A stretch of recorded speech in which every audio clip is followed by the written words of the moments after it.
Hello everyone, welcome back to chapter number 8 of our Azure series. So in this chapter we are diving into a brand new area, that is Azure Storage Services. But before that, let's do a quick recap in chapter number 7. So in that we explored Azure functions, understood how they work behind the scenes, and we saw them in action with few demos. If you haven't checked that yet, I highly recommend you to check it out. Now it's time to move ahead and explore Azure Storage, one of the core building block of cloud infrastructure. So in this video, we'll cover what Azure Storage Service are, why we used cloud storage over traditional personal storage or data server, and then different type of Azure Storage Services including Blob, file, table, and queue. And finally, a hands-on demo where we will build a small React app and integrates all these services one by one. So I am not splitting each storage type into a separate video. Instead, we will keep things simple and cover all of them together in a structured flow. So without wasting any time, let's get started and understand Azure Storage from scratch. So Azure Storage is a durable, scalable, secure, cloud-based storage solution. So let's understand these one by one. So let's try to understand what is durable. So basically, durable means your data is safe and won't get lost over a time, even if there is a hardware failure. So imagine you are a photographer and storing 10 years of client wedding photos, but if you use personal hard drive, it might crash and all photos would be gone. But if we store the same photos on Azure Blob Storage, then Azure makes multiple copies of your data across different data centers. So even if one server fails, your data is still safe. That's durability. The next term, that is scalable. So you can store as little or much data as you need, and it grows automatically with your needs. So imagine you are building a mobile app where users upload profile pictures. At least you have 100 users. But suddenly your app goes viral and you hit 1 lakh users. So with Azure Storage, you don't need to manually buy extra hard drives or servers. It automatically scales to handle millions of files. Then secure, which means your data is protected with encryption, access control, and secure network protocols. So suppose you are running on online healthcare app and need to store sensitive patients record, and that you don't want to just anyone can access that data. So Azure lets you encrypt data both rest and in transit. Then you can set the role-based access, monitor and logs all the access. That is enterprise grade security. And then cloud based, which means everything is hosted and managed by Microsoft in the cloud. No local infrastructure is needed. So suppose you are a solo developer or a startup with no budget for maintaining servers. So using Azure Storage, you can store and access your files anytime, anywhere via the internet without managing the physical infrastructure. That is the quick overview of what Azure Storage Services are with some example.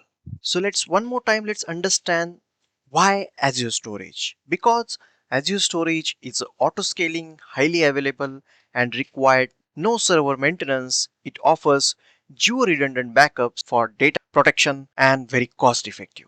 So that's why Azure Storage is a smart choice for modern application. So let's quickly understand the type of Azure Storage Services. That is number one, Azure Blob Storage. It is used to store unstructured data like images, videos, PDF, or backups, ideal for large scale object storage. Then, number two, Azure File Storage. It provides shared file storage in the cloud that can be accessed via SMB protocol, just like a network drive. Then number three, Azure table storage. So non-SQL or no SQL key value store for semi-structured or non-relational data, fast and cost-effective for large data sets. Then number four, Azure queue storage. It helps to store and manage message queue between application components, and that is great for building decoded system. Apart from these four, Azure Disk Storage, Azure Archive Storage, and Azure NetApp Files. So currently in this video, we are mostly focusing on storage services, that is Blob, File, Table, and Queue. So now let's quickly go to the Azure portal and start to create our first Azure Storage Service. So once you log into the Azure portal, then you will be navigating to this dashboard or the landing page of Azure portal. So as I mentioned, to create any storage service, we have to create storage account. So the storage account is linked to the different storage services. So you can find the storage service, you can do a global search and type the storage service, and it will be automatically filtered, and then you can create the storage account. So once you click the storage account, then you will be navigating to the storage account creation page, and in that let's click on create button, and once you click, then you will be navigating to the detail page where you need to fill the details. Then you will see there are all the tabs like basic, advanced, networking, data protection, encryption, tags, and final review plus create. So in that it will be all the details that you entered will be reviewed in this review plus create tab. So now let's start and entering the details. So as I mentioned, I'm using the pay as you go subscription, and in any Azure services you have to create the resource group, which is mandatory. So currently I have not created any resource group. So now let's create one new resource group, that is storage demo RG. And let's click on OK. So now we have created the resource group. So now we have to create the storage account name. So in that we'll add the storage account name, that is TA, demo chapter 8. So now let's again select the region. So currently I'm using this Central India, but as per your need you can change the region. So Central India is nearby me, so I have selected this Central India, but in your case, if you want, you can change as per the requirement. So in the primary service, we don't need to fill anything. So as I mentioned, we are doing this for the demo purpose, so we'll mostly use the default setting as is. So we don't need to fill primary service. So in the performance, let's select the default or keep the default settings, that is standard as is. So that is recommended word. So we'll not change the performance option. So in the redundancy, we'll use locally redundant storage because it's low cost and cost effective, because as I mentioned, we are using this pay as you go. So let's select this, and in that we don't need to fill any other tabs because as I mentioned, we are doing this for the demo purpose. So we'll don't need to add the or fill the data in the advanced networking, data protections, or other tabs. So let's click on review plus create. If you see on screen, validation is in progress. So the now validation is done, and you will see the details that we have entered on the basic side, the resource group that we entered, then the location, storage account name, performance, and all the details that we entered, which is present. So now let's click on create, and then you will see the initializing in progress. Now deployment is in progress, and you will see all the current status of the deployment. So deployment is in progress, and you will get all the information of the deployment status on this screen. So now deployment is successfully completed. So now let's quickly go to the resource, and you will be navigating to the, once you click on this resource, then we'll be navigating to the overview page of our created storage account. So in that you will see all the details that we entered while creating the storage account. So in that resource group and all the details that we entered. So now let's quickly go to create our first storage service. So to create the first storage service, in the side menu you can do data storage, and inside this data storage, once you expand, you will see there are options, that is container, then file share, queue, and table.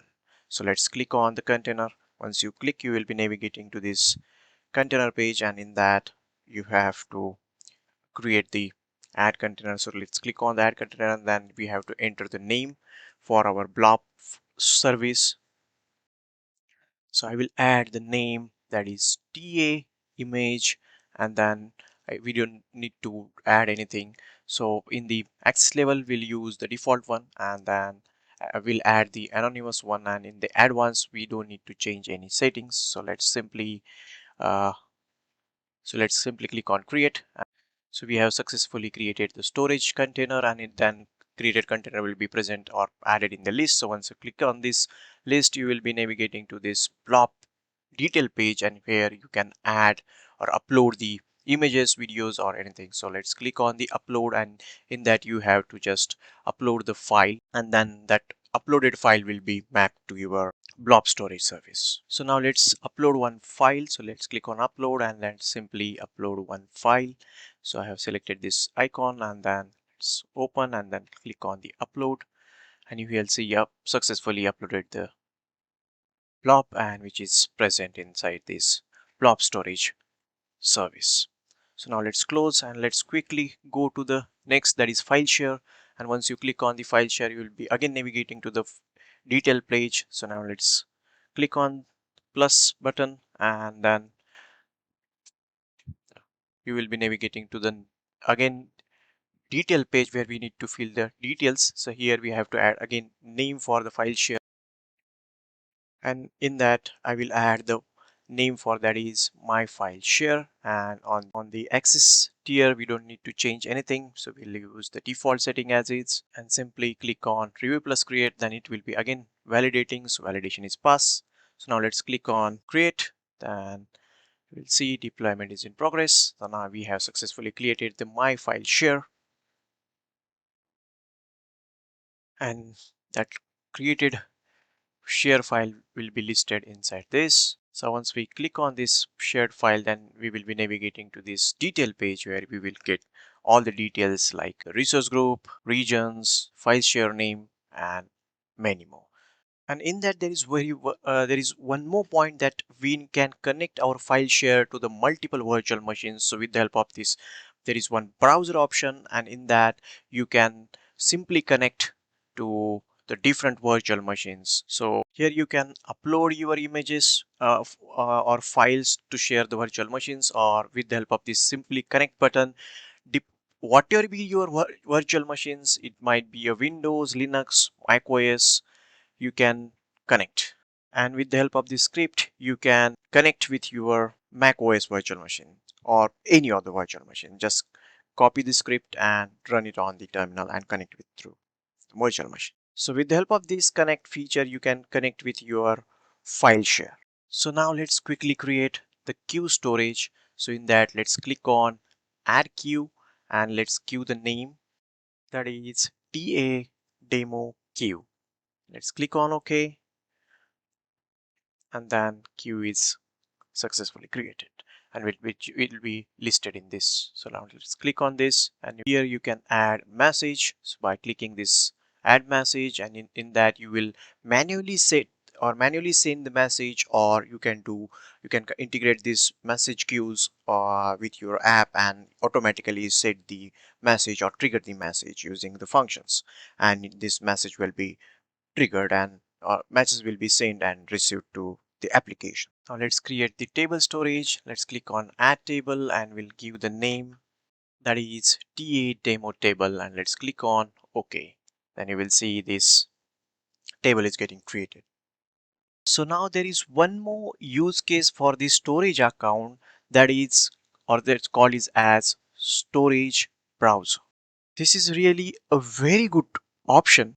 So in that you can browse all the data or resources that you have created inside this storage browser. In that, let's click on this blob container, and here we will see I have two blob storage, the image that we uploaded. And in that, on the file share, there we have created my file share and queue, and accordingly go for the table. So now we have created all the storage services. Now it's time to integrate those storage services with your created React app.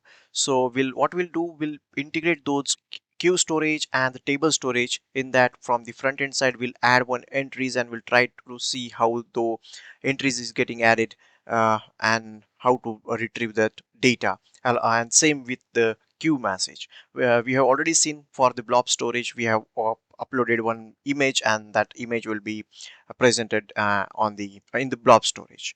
So let's quickly go and do quick integration. So in that, what I have created front end in React, and for making call which is in Node.js. So I'll quickly show you. Let's go to the VS Code, and this is my React code. So in that app.js, I have created three services, so blob, queue, and table. So in that, I'm making the call for queue and table. Once I insert, it will automatically create the entry in the database. So again, go back to the app.js and just update. I will update the name to add the entry. So MA, and let's add test. So once that is done, then we'll again try to see how it works. So let's reload the React app, and let's click on the insert entry. So once I click on the insert entry, we have hard-coded set some values, so it will be automatically added to the table entry. So let's click on insert entry, and you will see this ma.test@example.com is getting added. And likewise, same for, let's send one queue message. So I'll do test, and then let's click on send. We'll see message is sent. So let's try to retrieve that send message. So let's click on this receive message, and you will get the test message is getting received. So again, let's quickly go to the Azure portal, and then let's go inside the queue, and you will see. So let's refresh this, and you will get this test message that we added, which is present in here. So that's all about the Azure Storage Services. So in this way, you can create the storage services and integrate with your app. So let's do a quick recap what we have covered in this video so far. So we started by understanding why we use cloud storage services instead of relying on personal hard drives or physical servers.